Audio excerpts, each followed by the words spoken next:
저는 지금 햇빛이 눈부시도록 쏟아지는 지은이네 카페 창가 자리에 앉아서 이 글을 쓰고 있습니다. 창밖에는 노란 가방을 메고 신바람나게 집으로 뛰어오는 지은이 모습이 보이고, 주방에는 수진이가 빵을 만드느라 분주하지만 행복해하는 모습이 보입니다. 이런 모습을 17년을 기다렸고 소원을 이루었습니다. 몇 년 전까지 저는 서울 신림동 고시원 407호에서 10년을 살았습니다. 3평 남짓한 방이었고 낡은 철제 침대 하나, 책상 하나, 그리고 벽에 붙은 수진이의 사진 한 장, 그게 제 세상이 전부였습니다. 40살이 된 지금까지 편의점 야간 알바로 근근히 살아왔습니다. 밤 10시부터 아침 6시 또는 8시까지 월급 190만 원, 월세 35만 원 내고 나면 155만 원이 남았죠. 하루 3끼를 편의점 도시락으로 때우며 살았습니다. 수진이와 저는 초등학교 동창이에요. 같은 학교를 다녔고 집도 같은 동네였습니다. 5학년 때 처음 같은 반이 됐죠. 그때부터 친해졌어요. 학교 끝나면 같이 걸어서 집에 가곤 했습니다. 중학교는 달랐어요. 수지는 여중으로, 저는 남중으로 갔죠. 그래도 주말엔 동네 공원에서 만났습니다. 편의점 앞 벤치에 앉아서 과자 먹으며 수다 떨고 그냥 친구처럼 지냈어요.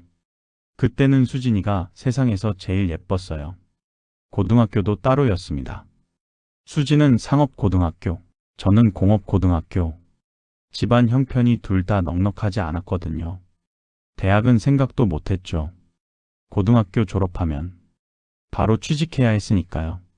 고3 겨울 수진이 졸업식 날, 난 그날 처음으로 고백했습니다. 수진아, 나 너 좋아해. 갑자기 왜 그래? 좋아한 지 오래됐어. 중학교 때부터. 수진이 웃었어요. 나도. 그렇게 우리는 연인이 되었습니다. 졸업 후 수진이 먼저 서울로 취직했어요. 구로 디지털 단지 쪽 작은 회사. 사무직이었습니다. 1년 뒤 저도 서울로 올라왔죠. 영등포 공장에 자리를 구했어요. 수진이 있는 곳이면 어디든 좋았으니까요. 처음엔 각자 방을 얻어 살았습니다. 수진은 구로 쪽 반지하 월세 30만 원, 저는 영등포 쪽 고시원 25만 원. 주말마다 만났어요. 한강 둔치에서 컵라면 먹고 산책하고, 그게 우리 데이트의 전부였습니다. 돈이 없었으니까요. 그렇게 몇 년을 지냈어요. 우리가 25살 정도 되던 해였을 거예요. 수진이 어머니가 쓰러지셨다는 연락을 받았을 때였어요. 뇌출혈이었습니다. 한 달 병원비가 꽤 됐었나 봐요. 수진이 월급이 150만 원이었는데 병원비 내고 나면 남는 게 없었어요. 어느 날 수진이 울면서 전화했습니다. 정훈아, 나 이제 어떡해. 월세도 못 낼 것 같아. 그러면 수진아, 우리 같이 살자. 뭐? 방 하나 얻어서 같이 살면 되지 않을까? 내 월급이랑 내 월급 합치면 어떻게든 되잖아. 수진이 월급은 모두 어머니의 병원비로 보낼 수 있어서 수진은 잠시 망설이다가 결정하게 되었어요. 그래도 되겠어? 응, 괜찮아. 나 믿어. 내가 너 먹여 살릴게. 그렇게 우리는 구로동에 작은 원룸을 얻었습니다. 월세 40만 원짜리 반지하 방이었어요.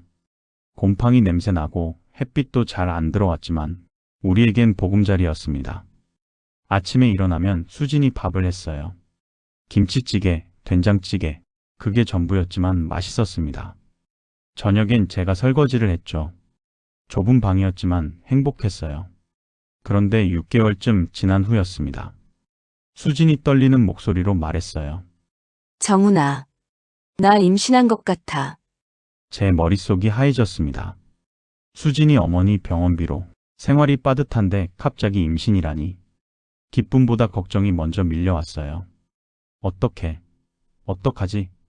우리는 아빠, 엄마가 될 준비가 전혀 안 되었던 겁니다. 정훈아, 나 무서워. 근데 정훈아, 우리 아기 어떡하지? 수진이는 울었어요. 저는 무서웠습니다. 25살 공장 노동자인 내가 대책을 세우기가 막막했던 거예요. 수진이 아버지가 알게 되고 시골에서 올라오시게 되었습니다. 정훈아, 우리 딸 책임질 수 있겠어? 아이를 어떻게 키울 거니? 화가 난 아버님을 설득할 수가 없었어요. 어떻게 할 줄도 몰랐고요. 대답할 수가 없었어요. 통장에는 50만 원이 전부였거든요. 못하겠으면 당장 헤어져. 우리 딸 인생 망치지 말고. 수진이 울면서 말했어요. 아빠, 나 정훈이 좋아해. 우리 둘이 어떻게든 해볼게. 닥쳐. 돈도 없이 무슨 수로 애를 키워? 수진이 아버지는 수진이를 병원으로 데려갔어요. 저는 회사에 있었죠. 수진이가 가는 병원에 갈 수가 없었어요. 회사에서 나가면 해고될 판이었어요. 저는 못 갔습니다. 겁쟁이였어요. 그날 저녁 수진 아버지는 화가 잔뜩 나 있었습니다. 수진이는 내가 데리고 간다. 시골로 내려간다. 너는 우리 딸한테 다시는 연락하지 마. 너 같은 놈 때문에 내 딸이 신세 망쳤어. 이 꼴이 됐다고. 그 길로 수진이 아버지는 수진이의 짐을 간단히 챙긴 뒤 시골로 내려갔어요. 그게 마지막이었어요. 수진은 아버지와 함께 시골로 내려갔고 저는 아무것도 할 수 없었습니다. 둘 다 너무 어렸어요. 부모님 말씀을 거역할 용기도 힘도 없었죠. 저는 일주일 후 서울을 떠났습니다. 도망쳤어요. 서울에서 가장 먼 곳 부산으로 갔습니다. 부산 부두에서 하역 일을 했어요. 그때 제가 가져간 건 딱 2가지였습니다. 수진이 사진 1장, 그리고 아기 초음파 사진. 병원 가기 전날 수진이 보여줬던 거예요. 작은 점 같은 게 보였죠. 정훈아, 이거 우리 아기야. 작지? 응. 진짜 작네. 건강하게 크면 좋겠다. 그 사진을 저는 가져왔습니다. 수진이 시골로 떠나던 날 미처 챙기지 못하고 남겨져 있는 것을 내가 챙겼어요. 부산 부두 숙소에서 밤마다 그 사진을 봤습니다. 초음파 사진 속 작은 점. 우리 아기였던 그 점. 미안해. 아빠가 지켜주지 못해서 미안해. 그 후로 수많은 날을 울었어요. 매일 밤 오열하고 아기에게 용서를 빌었습니다. 서울을 떠난 지 5년 동안 전국을 떠돌았습니다. 막노동판에서 주로 일하며 살았어요. 그리고 30살이 되던 해 서울로 돌아왔습니다. 더 이상 도망갈 곳이 없었죠. 신림동 고시원 407호. 그때부터 거기서 살았어요. 보증금 50만 원, 월세 35만 원. 벽에 수진의 사진을 붙였습니다. 환하게 웃고 있는 수진. 그리고 그 옆에 작은 점과 같은 우리 아기 초음파 사진도 함께 붙였습니다. 매일 밤 그 2장의 사진을 보며 속삭였죠. 미안해. 정말 미안해. 수진에게도 아기에게도 미안했습니다. 그때부터 편의점 야간 알바를 시작하게 되었습니다. 그렇게 10년의 세월을 속죄하듯 살았어요. 그러던 중 우연히 로또 복권을 사게 되었어요. 그게 인생의 전환점이 되었죠. 20억의 당첨금. 세금 떼고 14억. 당첨금을 받고 가장 먼저 떠오르는 건 2장의 사진이었어요. 15년 동안 나의 인생을 짓누르고 있던 그 사진 말이에요. 수진이와 우리 아기 사진. 눈물이 흘렀어요. 너무 늦었으니까요. 이것만 있었어도 행복했을 텐데 그런 생각을 했었어요. 15년 전 돈이 없어서 지키지 못했던, 아니 겁이 나서 도망쳤던 나 하나 때문에 인생이 바뀌었을 수진이를 찾아보고 싶었습니다.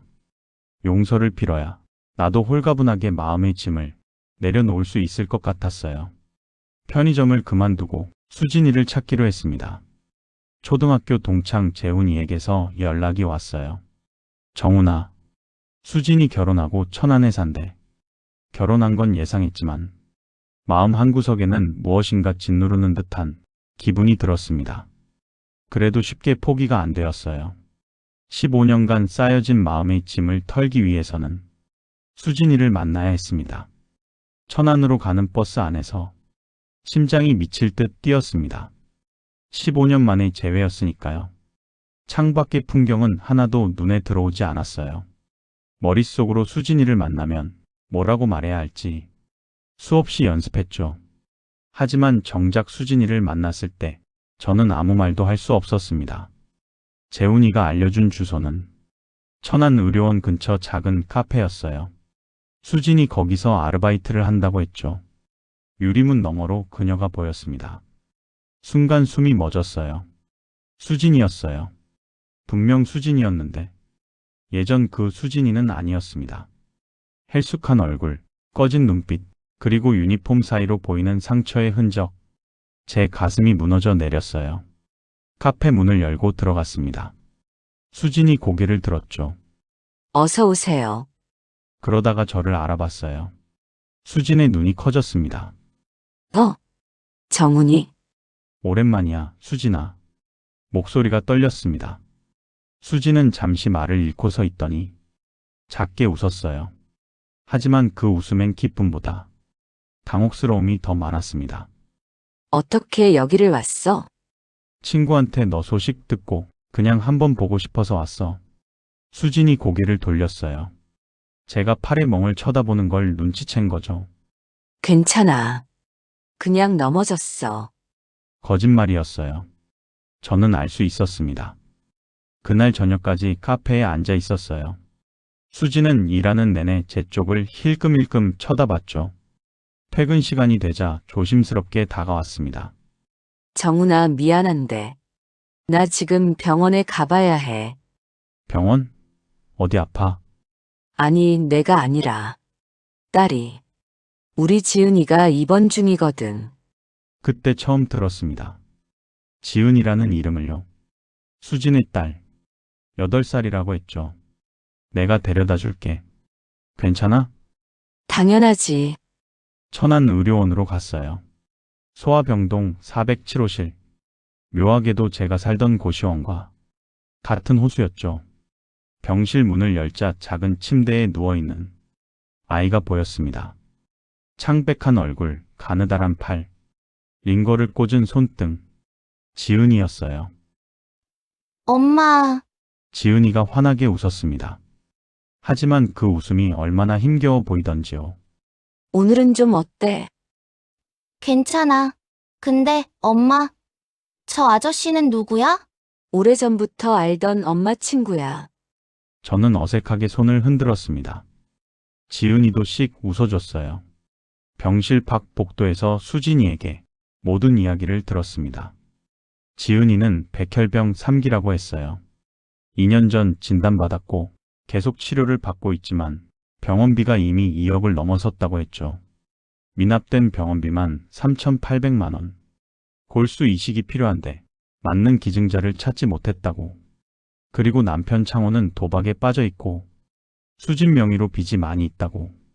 집은 이미 경매로 넘어갔고 지금은 월세 원룸에서 산다고 했어요. 미안해, 정훈아. 이런 얘기 하려고 만난 건 아닌데. 수진이 고개를 숙였어요. 아니야. 말해줘서 고마워. 너는 어떻게 지냈어? 결혼은? 아니, 안 했어. 그냥 혼자 살았어. 거짓말이었죠. 로또 당첨 이야기도 14억 이야기도 할 수 없었어요. 정훈아, 그때. 미안했어. 무슨? 아빠가 너무 심했지. 너한테도 나한테도. 우리 둘 다 어렸는데. 수진의 눈에 눈물이 고였어요. 괜찮아.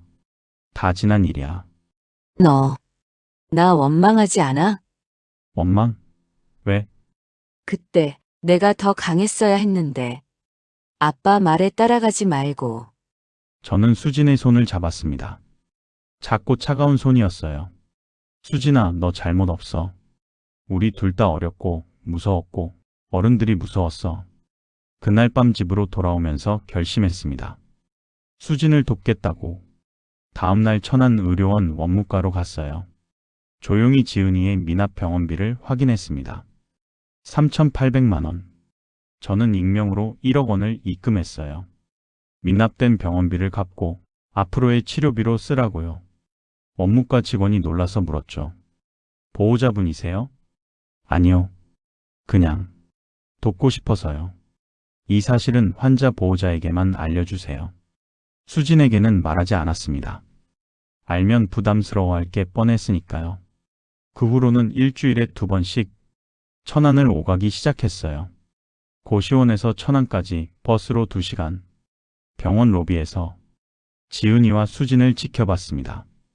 가끔 병실에 들어가 지은이와 이야기를 나누기도 했어요. 아저씨, 오늘도 왔어요? 응, 오늘 뭐하고 놀았어? 엄마랑 색칠 공부했어요. 아저씨도 같이 할래요? 지은이는 순한 아이였습니다. 병원 생활이 힘들 텐데도 항상 웃으려고 애쓰더군요. 3주쯤 지났을까요? 병원 앞에서 한 남자와 마주쳤어요. 술 냄새가 진동했죠. 키가 크고 건장한 체격이었는데 눈빛이 험악했습니다. 당신 누구요? 누구세요? 내가 누군지 물어보는데 내 마누라한테 왜 자꾸 찾아와? 그제야 알았습니다. 창호였어요. 수진이의 남편. 저는 수진이 옛날 친구입니다. 옛날 친구? 옛날 남자친구 아니고? 돈이 좀 있나 보네. 병원비도 대주고. 창호가 비웃었습니다. 어떻게 알았는지 모르겠지만 제가 병원비를 낸 걸 알고 있었어요. 그냥 아픈 아이를 도와주고 싶어서요. 도와준다고? 고맙네. 그럼 나도 좀 도와줘. 내 빚이 5억 정도 되거든. 어때? 갚아줄래? 말도 안 되는 소리였습니다. 그건 아, 그래. 5억은 좀 그렇지? 그럼 이렇게 하자. 수진을 데려가고 싶으면 딱 5억 맞네. 그럼 이혼해주지. 어때? 거래할래? 창호가 제 어깨를 툭툭 쳤습니다. 그리고 비틀거리며 걸어갔죠. 저는 그 자리에 얼어붙어 서 있었어요. 추악했습니다. 수진을 물건처럼 거래하자는 게. 하지만 더 무서운 건 창호의 눈빛이었습니다. 그 안에서 저는 폭력을 받거든요. 창호의 말은 계속 머릿속을 맴돌았습니다. 5억을 주면 이혼해주지. 수진을 물건처럼 거래하자는 그 말이요. 저는 거절했어요. 당연히 거절했죠. 하지만 그게 잘못된 선택이었다는 걸 사흘 후에 알게 됐습니다. 며칠 후 늦은 밤이었어요. 낯선 번호로 전화가 왔습니다. 정훈 씨, 저 수진이 친구 미경이에요. 지금 수진이가 응급실에 실려왔어요. 천안 단국대 병원이요. 순간 머릿속이 하얘졌습니다. 택시를 잡아 타고 천안으로 달렸죠. 1시간 반이 1년처럼 느껴졌습니다. 제발, 제발 무사하길. 내가 도와주려다. 더 큰 일을 만든 건 아닐까? 15년 전에도 수진을 지키지 못했는데 이번에도 제 잘못 때문에 수진이가 다쳤다는 생각에 가슴이 찢어지는 것 같았어요. 천안 단국대 병원 응급실은 복잡했습니다. 하지만 수진을 찾는 건 어렵지 않았어요. 커튼 너머로 신음소리가 들렸거든요. 커튼을 열었을 때 제 눈앞의 광경을 믿을 수가 없었습니다. 수진의 머리는 붕대로 칭칭 감겨 있었어요. 왼팔은 깁스를 했고 얼굴 전체가 멍투성이었습니다. 입술이 터졌고 눈가가 퍼렇게 부어 있었죠. 코에서 흘러내린 피가 채 닦이지 않은 채 얼룩져 있었어요. 수진아. 제가 들어서자 수진이 부은 눈으로 저를 봤습니다. 정훈아, 그 목소리가 얼마나 약하고 떨리던지요. 저는 수진이 곁으로 다가가 그녀의 손을 조심스럽게 잡았습니다. 손등에도 멍이 들어 있었어요. 누가 이런 짓을? 바보 같은 질문이었죠. 저도 알고 있었으니까요. 수진의 친구 미경이가 옆에서 분노에 찬 목소리로 말했습니다. 창호 그 개자식이요. 술 먹고 와서 수진이를 거의 죽일 뻔했어요. 옛날 남자랑 바람 피운다고 돈 받아 먹는다고 하면서요. 제 잘못이었습니다. 제가 수진이를 도와주려다가 오히려 더 큰 화를 불렀어요. 눈물이 주르륵 흘러내렸습니다. 미안해, 수진아. 내가 도와줬는데 이렇게 됐네. 아니야. 너 잘못 아니야. 내 잘못이야. 내가 조심했어야 하는데. 의사가 들어왔습니다.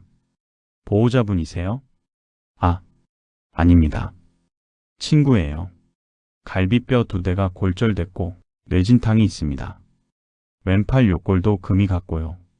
다행히 내장 손상은 없는 것 같지만 최소 3주는 입원하셔야 할 것 같네요. 의사가 잠시 망설이더니 조심스럽게 물었어요. 남편이 그랬다고 하는데요. 상해 진단서 떼드릴까요? 경찰에 신고하시는 게 좋을 것 같은데. 아니요. 수진이 재빨리 말했습니다. 괜찮아요. 신고 안 할 거예요. 수진아, 제가 소리쳤어요.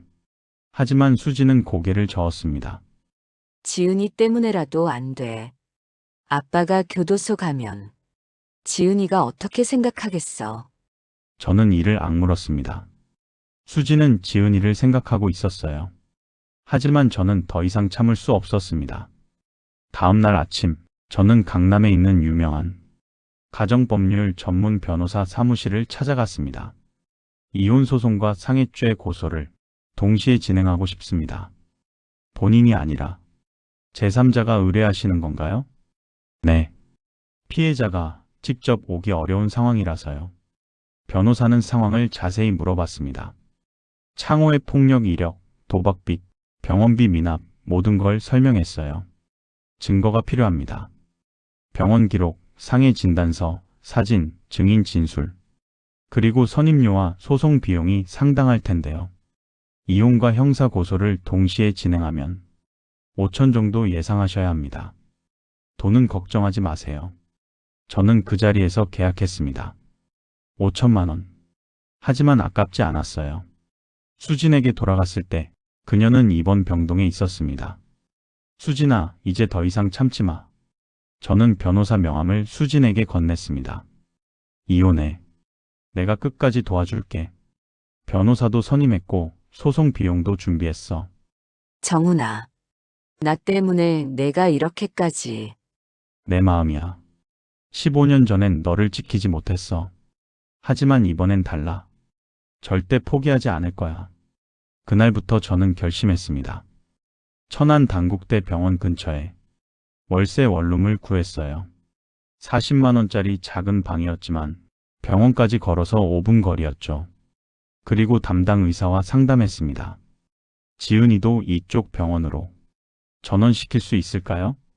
골수 이식 같은 큰 수술은 시설이 좋은 곳에서 받아야 할 것 같아서요. 좋은 생각입니다. 천안의료원은 시설이 열악해서 백혈병 같은 중증 질환 수술은 어렵거든요. 저희 병원으로 전원 수속 도와드리겠습니다. 일주일 후 지은이가 천안 단국대 병원으로 옮겨왔습니다. 수진이와 같은 건물이었어요. 수진은 5층, 지은이는 소아병동 7층. 저는 2층을 오가며 두 사람을 돌봤습니다. 매일 아침 일찍 일어나 두 사람의 영양식을 준비했습니다. 수진은 깁스 때문에 혼자 식사하기 힘들었거든요. 죽을 끓여서 병원에 가져가고 지은이에게는 영양식을 챙겨줬어요. 낮에는 5층과 7층을 오가며 두 사람을 돌봤습니다. 수진의 물컵을 채우고 이불을 정리하고 지은이와 이야기를 나누며 시간을 보냈죠. 정훈아, 정말 미안해. 내가 이렇게까지 해줄 필요 없는데. 괜찮아. 나도 가족이 생긴 것 같아서 좋아. 밤 9시 면회 시간이 끝나면 원룸으로 돌아와서 다음날 식사 준비를 했습니다. 시장에서 신선한 재료를 사다가 직접 요리했어요. 서툴렀지만 정성을 다했습니다. 2주가 지났을 때 경찰이 창호를 체포했습니다. 상해죄와 폭행죄였어요. 증거는 충분했죠. 병원 기록, 의사소견서, 수진 친구들의 증언, 그리고 제가 촬영한 상처 사진들. 창호는 구속됐습니다. 그리고 일주일 후 담당 의사가 저희를 불렀습니다. 지은이 골수 이식 건인데요. 아버지가 일치한다는 결과가 나왔습니다. 정말로요? 수진이 놀라서 물었어요. 네. 하지만 아버지가 현재 구속 상태시고 또 건강검진 결과 알코올성 간질환이 심해서 기증은 불가능할 것 같습니다. 수진의 얼굴이 창백해졌습니다. 그럼 어떡하죠? 그래서 지은이 어머니 쪽에서 검사를 받아보셔야겠어요. 어머니도 반일치 수술이 가능할 것 같습니다. 2009년 이후 기술이 많이 발전해서 부모 골수 이식 성공률이 많이 높아졌거든요. 그럼 제가 할게요. 수진이 말했습니다. 하지만 환자분도 아직 완전히 회복 안 된 상태인데 괜찮아요. 제 딸이니까 제가 해야죠. 저는 수진의 손을 잡았습니다. 수진아, 힘들 거야. 괜찮아. 지은이 위해서라면 뭐든 할 수 있어. 골수 이식 수술은 한 달 후로 잡혔습니다. 그 한 달 동안 저는 수진과 지은이 두 사람을 더 열심히 돌봤어요. 수진이 수술 받을 체력을 키워야 했으니까요. 수술 전날 밤 수진이 말했습니다. 정훈아, 고마워. 진짜 고마워. 뭐가 고마워. 15년 전엔 우리 둘 다 어려서 아무것도 할 수 없었잖아. 근데 지금은 내가 이렇게 지켜주니까 너무 고마워. 당연한 거야. 15년 전엔 도망쳤지만 이번엔 끝까지 지켜줄게. 수술은 성공적이었습니다. 수진의 골수가 지은이에게 잘 이식됐어요. 하지만 두 사람 모두 회복이 필요했죠. 수진은 골수 채취로 허리가 아팠고 지은이는 무균실에서 한 달을 보내야 했습니다. 저는 그 3개월 동안 매일 병원에 갔습니다. 수진의 회복을 돕고 무균실 유리창 너머로 지은이에게 손을 흔들어 줬어요. 이런 것이 진짜 사랑이라는 것을 느꼈습니다. 수진은 그 한 달 동안 골수 채취 부위가 아팠지만 점차 회복했습니다. 허리 통증이 심했지만 딸이 회복되는 걸 보며 견뎠어요. 어느 날 저녁, 복도 벤치에 앉아 있을 때 수진이 말했습니다. 정훈아, 나 내가 없었으면 어떻게 됐을까? 생각하면 아찔해. 나도 수진이 없었으면 고시원에서 아무 의미 없이 살았을 거야. 고마워. 진심으로. 난 그냥 15년 전에 못한 걸 지금 하는 것뿐이야. 그때 내가 너를 못 잡은 것 때문에 15년을 후회하고 살았어. 걱정하지 마. 이제는 그렇게 안 해. 그 한 달 동안 수진의 이혼 소송도 진행됐어요. 창호는 구속 상태였고 증거는 명백했습니다. 병원 기록, 사진, 증인 진술. 변호사는 100% 이긴다고 했죠. 실제로 6개월 만에 판결이 났습니다. 이혼 인정, 친권은 수진에게, 창호는 접근 금지 명령까지 받았어요. 형사재판에서는 징역 2년이 선고됐죠. 판결문을 받던 날, 수진이 법원 밖에서 울었습니다. 드디어 끝났어, 정훈아. 이제 자유야. 저는 수진의 어깨를 안아줬어요. 15년 만에 안아보는 수진이었습니다. 이제 진짜 시작이야, 수진아. 응. 정말 고마워, 정훈아. 내가 아니었으면 너무 힘들었을 거야. 그래. 이제 앞만 보자. 우리 지은이 나올 날만 기다리면 돼. 지은이가 무균실에서 나온 건 그로부터 2주 후였습니다. 처음으로 지은이를 직접 안았을 때의 그 느낌을 잊을 수가 없어요. 가볍고 따뜻한 몸, 제 품에 쏙 들어오는 작은 아이. 아저씨, 고마워요. 저, 이제 안 아파요. 그날 저는 한참을 울었습니다. 수진도 울었고 병실에 있던 간호사들도 같이 울었어요. 하지만 치료는 거기서 끝이 아니었습니다. 1년 반 동안 계속 항암 치료를 받아야 했어요. 한 달에 한 번씩 병원에 와서 검사를 받고 약을 먹고 경과를 지켜봤죠. 그 1년 반 동안 저는 천안 원룸에서 살면서 두 모녀를 돌봤습니다. 지은이가 태어난 후에는 셋이서 함께 살았어요. 40만 원짜리 원룸이었지만 우리에게는 따뜻한 보금자리였습니다. 아침마다 지은이를 학교에 데려다주고 수진과 함께 장을 보러 갔어요. 저녁엔 셋이서 밥을 먹고 TV를 보거나 지은이 숙제를 도와줬죠. 평범한 일상이었지만 저에게는 꿈만 같은 시간들이었습니다. 수진은 가끔 물어봤어요. 정훈아, 너 정말 괜찮은 거야? 너도 내 인생이 있는데. 괜찮아. 이제 나한테는 수진이랑 지은이가 전부야. 드디어 1년 반. 지은이가 완치 판정을 받았습니다. 의사가 더 이상 치료가 필요 없습니다. 완전히 나았어요 라고 말했을 때 우리 셋은 진료실에서 얼싸안고 울었어요. 엄마, 저 이제 진짜 학교 갈 수 있어요? 친구들이랑 뛰어놀아도 돼요? 응, 우리 지은이. 이제 뭐든지 할 수 있어. 지은이는 초등학교 3학년으로 복학했고, 친구들도 사귀고 평범한 아이로 자랄 수 있게 됐습니다. 그해 저는 수진에게 청혼했습니다. 수진아, 15년 전에는 너를 지키지 못했어. 가난했고, 겁이 많았고, 용기가 없었지. 하지만 이제는 달라. 너랑 지은이를 평생 지키면서 살고 싶어. 나랑 결혼해 줄래? 수진이 웃으면서도 눈물을 흘렸어요. 바보야, 진작 말하지. 그럼 예스야. 당연하지, 정훈아. 우리는 그해 결혼했습니다.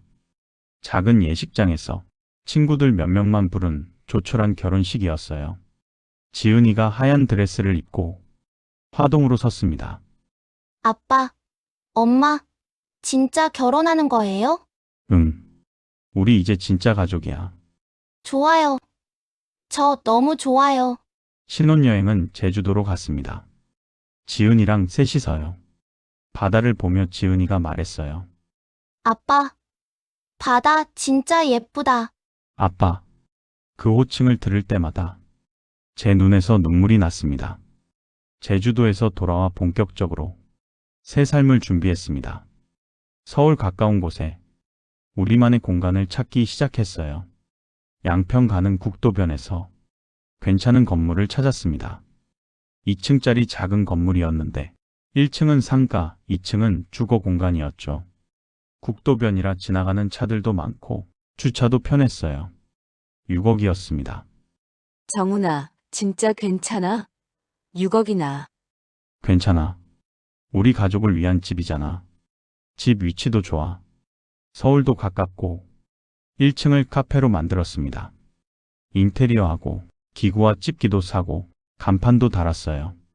카페 이름은 지은이네 카페로 정했어요. 우리 가게 이름이 내 이름이야. 진짜 좋다. 오픈날 동네 사람들이 많이 와줬어요. 수진이 직접 구운 케이크와 빵, 제가 내린 커피. 처음엔 서툴렀지만 점점 나아졌습니다. 지금 저는 이 카페 창가 자리에 앉아서 이 글을 쓰고 있습니다. 창밖으로 지은이가 학교에서 돌아오는 게 보이네요. 노란 가방을 메고 뛰어오는 모습이 얼마나 이쁜지. 이게 행복이겠지요. 고시원 407호는 이제 추억 속에만 있습니다. 하지만 저는 그 시간을 후회하지 않아요. 그 시간이 있었기에 지금의 제가 있으니까요. 15년을 기다린 속죄. 그 끝은 이렇게 행복으로 막을 내립니다. 들어주셔서 감사합니다. 구독과 좋아요도 사랑입니다.